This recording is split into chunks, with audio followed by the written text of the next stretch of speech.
أنا شايف إن الفيديو ده هيكون من أكتر الفيديوهات اللي هتفيد المراهقين والناس اللي هم من نفس سني، خصوصا إني أنا مش بتكلم من جهة إني أنا حد يعني أكبر منكم، بل حد بيمر بنفس الأحداث اللي أنت بتمر بيها. فأنا فاهم حاجات كتير، وأنا حبيت أحكي لك أكتر 3 حاجات بجد. يعني أنا لما استوعبتهم، مش هقولك إن أنا عملتهم، استوعبتهم بس حياتي اتغيرت فعلا. تمام، فمش هقول لك اصحى الساعة 5 الفجر واجري، لا. انا اقول لك حاجات فعلا انت يمكن ما كانش عندك معلومة بيها، ولو كان عندك معلومة بيها كنت اتفتحت كتير. واراهن انه انت مريت بحدث من الاحداث دي تقريبا لو انت فوق ال 14 سنة، انا متأكد. تمام. انا لاحظت حاجة، وهي بان غريبة من مجرد الكلام، لكن لشخص مر بيها او فاهمها هيستوعبها بسرعة. اوكي. عارف لما تبقى انت بتفكر بالمشاعر بس بطريقة مختلفة؟ عارفين احنا لما بنكون مشاعرنا، فلنقل ان هنا في تدرجات، تمام؟ فلنقل احنا هنا في النص، حلو. لما بنكون في النص تبقى الحياة جميلة ومستقرين نفسيا، وبنقدر نعمل اللي احنا عايزينه. بتبقى الحياة بالنسبة لنا مليئة فرص، ومليئة بالفرص، ومليئة بالتجارب اللي احنا عايزين نجربها، مليئة بالحاجات اللي عايزين نتعلمها. الحياة فيها شغف، فيها طموح، عايز تتحرك، عايز تعمل حاجة في حياتك. فاهم ازاي؟ فبتكون سعيد، وبتبقى حياتك عادية يعني. بتنزل من هنا للحزن شوية لما بتبقى فيها أحداث وحشة، بتطلع أعلى من كده شوية لما تبقى أحداثك جميلة في حياتك، بس بتبقى مستقر هنا كده في الحتة اللي في النص.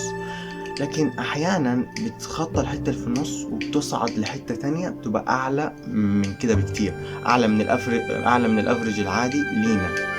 لما بنتخطى الأعلى من الأفريج العادي، على سبيل المثال أي شعور قوي أنت بتكون حاسه، بس أقوى من الطبيعي، أقوى، تبقى حاسس إن محدش فاهمك فيه، حاسس إن هو مستولي على حياتك.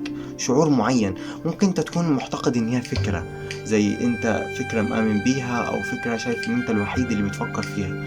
بس أنت لو بصيت الفكرة دي هتلاقي إن أساسها هو شعور معين في داخلك، أنت بتخرجه بالفكرة دي لو فكرت في الموضوع ده. فعلى سبيل المثال، فلنقل ان الشعور ده الحب مثلا، تمام؟ فبعيدا عن الحرام والحلال، فانت ما بتحبش اللي هو كده. مثلا انت هنا في الافريج ما بتعلاش كده، فاهمني؟ وبتحس بشعور حب. بل بتلاحظ ان معظم المراهقين والناس لحد عمر 22 ولا 24 سنة بي بيهيموا في الشخص، عرفت ازاي؟ بيعشقوه عشق مجنون، عارف؟ تلاقيه بيسمع شعر وبيسمع أغاني معينة وبيسمع حاجات، وده بيخلي الشخص يمر بفترات، عارفين، تحس هو الوحيد اللي عايش في العالم ده. فاهمني ازاي؟ تحس ان العالم كله بيتحرك في اتجاه عكس اللي هو بيفكر فيه، ويحس ان هو وحيد في الشعور اللي هو حاسه. وبيكون الشعور قوي جدا جدا جدا، مع ان ممكن الطرف التاني اصلا ما يكونش حاسس بحاجة من ده، وهو فاكر ان هو الطرف المظلوم في القصة. لكن الفكرة انه اللي انا عايز اوصله لك ان هو كان هنا بمستوى مشاعره، كانت مستوى مشاعره عادية، وكان شايف الحياة جميلة، وكانت الدنيا تمام، وكانت مشاعره مستقرة. لكن فجأة علي بطريقة مجنونة، علي اطلع اكتر من الطبيعي بكتير جدا. وده حسسه بان الحياة كلها ملهاش متع وملهاش طعم الا الحاجة اللي هو بيعملها حاليا. فالحاجة اللي هو بيعملها حاليا والشعور والاحساس اللي هو حاسه ده هو العالم. وعلى فكرة هو مش مظلوم، لأن لو أي حد عادي بيشوف الفيديو ده هيقول الشخص ده غبي، إن هو ترك كل متع الحياة والتجارب والأشياء الجميلة، وبس فضل يعشق في حد واحد أو يحب حاجة واحدة بشكل مجنون، وساب بقية الحياة. بس أنت مش عايش في عقل الشخص ده، ومش فاهم هو بيفكر في إيه في اللحظة دي، تمام؟ فعشان كده بتلاحظ إن في ناس بتنتحر من شعور زي كده، بتلاحظ إن في ناس يعني تبقى حياتها بالكامل واقفة في الشعور ده. لكن الفكرة ان هو يكون عقله موقف بقية المتع، لان هو شاف متعة واحدة بيهم كلهم، مدخلاه في عالم تاني اصلا فصلاه عن الواقع، تمام؟ فالمتعة دي اللي هي فصلها عن الواقع، صعب انت جدا تيجي تقول له لا والله معلش سيب الشيء ده بمنتهى البساطة، لانه ده هو الخيار الصح، واعمل كذا كذا كذا.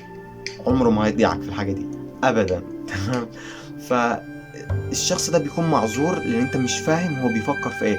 حاليا انا وانت بنفكر باسلوب مختلف عن الشخص ده، تمام؟ ما علينا. فالشخص ده اللي بيكون، فلنقل انه في اعلى درجات من المشاعر، تمام؟ في شخص تاني بيبقى بأقلهم من الدرجات. عارفين شعور الوحدة العميق أو شعور الاكتئاب العميق، لما الشخص بيبقى حاسس حزن وما بيبقاش شايف أي متعة في الحياة، بحس احنا عايشين ليه؟ وليه بنعمل الحاجة دي؟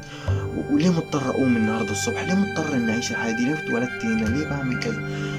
يبقى في أسئلة وجودية كتير، وبتلاقوا إن الشخص مش فقط حزين بل فاقد الشغف في كل حاجة. تمام. وده اللي بيسموه الاكتئاب بس من غير تشخيص يعني. حلو. وفي الوحدة وفي مشاعر كتير بتبقى قاتلة. حلو. المشاعر دي لو تلاحظوا هو كذلك نزل من الليفل الافريج لليفل تاني تحت خالص. تمام. فاللي هو بطل يشوف اي نوع من المتعة جميلة في حياته. فده شخص برضو كذلك، انت لو جيت قلت له يا عمي بتهزر معاه، حاولت توري له انت شايف ايه من الحياة، من وجهة نظر الحياة ازاي بعينيك، هو عمره ما بيحسها وعمره ما بيشوفها. فهو مش شخص عليه لوم، هو شخص حاول بس عقله ما بيستوعبش، عقله ما بيدخلش المعلومات دي. انا يعني ازاي اوصف لك، هو عايش في غابة مظلمة بعيدا عن الناس، وانت بتقول له المدينة جميلة بس هو مش شايف مدينة اصلا، هو شايف شجرة. انت بتقول له شوفها بس هو مش شايف حاجة، هو مش قادر يتخطى الشجر ده كله. فده برضو شخص مش عليه لوم. بس انت ملاحظ ايه؟ معظم الناس اللي دخلت كده في حب عميق او في اكتئاب او في حاجة عميقة، هم على فكرة اللي بيكونوا معظمية الناس اللي مدخلين نفسهم بنفسهم. حلو. ولانهم بيكونوا مراهقين، بيكونوا كأنهم بيجربوا، او ده بيكون شعور جديد، هم مش بيكونوا مستوعبين، وفجأة بيلاقيهم جربوا الحب لأول مرة فهاموا فيه بطريقة مجنونة، فبيضيعوا 2 أو 3 سنين من حياتهم، ده لو عرفوا يخرجوا يعني في الدوامة دي. حلو. وكذلك الشعور اللي هو الاكتئاب وكده بسبب الانترنت والحياة اللي زي كده، ممكن الشخص يعتقد ببساطة لأن حياته فيها أحداث وحشة إنه ليه أنا وليه مش عارف إيه وهكذا، ويفضل زعلان ويدخل في الدوامة دي. الموضوع بسيط. فاهمين ازاي؟ لو فاكرين انكم تجيبوا لنفسكم مرض نفسي ده شيء صعب، لا ده شيء سهل جدا.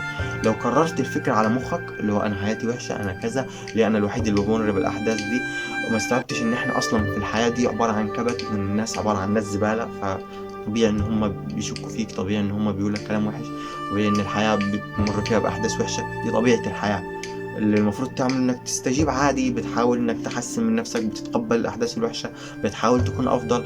ممكن ما بتكونش الصورة اللي في خيالك دايما اللي انت راسمها لنفسك، بس ان شاء الله في المستقبل تكون، وكده يكون عندك طموح، وتنازلت عن ده كله وقررت انه خلاص حياتي وحشة، وقررت الفكرة دي اكتر من مرة على مخك، هتوصل لاقصى مراحل الاكتئاب بسهولة.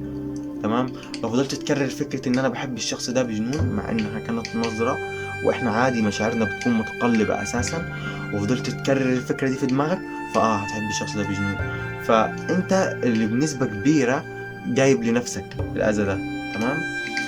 فاي حاجة يا جماعة بتتخطى الافريج هي بتدمرك، سواء كان حب او سواء كان زعل. مش انت الشخص الصح في العالم وكل الناس اللي حواليك اللي غلط، بالعكس انت يعني مش مميز، بل انت بتدمر في نفسك فقط. تمام. احنا برضو كمراهقين بنحب ان احنا نمر بمشاعر، او مش بنحب، هي عامة بتيجي بسبب ان هرموناتنا بتنزل وتطلع لوحدها، بطريقة يعني مثلا لما بنعمل عادات منظمة، زي مثلا احنا نتعلم حاجات معينة ونعمل حياتنا بتنظيم زي اللي بنشوفه مع النت وعايزين ننجح وهكذا، ما بننجحش. ليه؟ لانه بيبقى حياتنا كلها بقت منظمة زيادة عن اللزوم وكده، والحياة بدون عشوائية ملهاش لازمة. ممكن ده شيء انت ما سمعتوش قبل كده، بس لو ما كانش في حياتك سنة عشوائية وسنة اتخاذ قرار من دماغك، فحياتك ملهاش لازمة. ان انت تبقى ماشي على نمط وريتم معين، ده اكتر شيء مخك بيكرهه. العادة هي عادة واحدة انت بتكتسبها زي الصلاة او العادات المهمة، وان يكون يومك مليان عادات شيء كويس. لو في جزء من يومك انت متحكم فيه، لو في جزء من يومك في عشوائية، لو في ايام كاملة في حياتك فيها عشوائية، فكده تمام، هتحس ان الحياة كويسة. لكن ان النظام يكون فوق الافريج، هتلاحظ ايه؟ هتتدمر، مستحيل تقدر تكمل فيه. وكذلك بتلاحظ ان في كتير من شباب، ومعظم شباب مصر كده، مش في الافريج ولا فوق بالنسبة للنظام، بل تحت في العشوائية.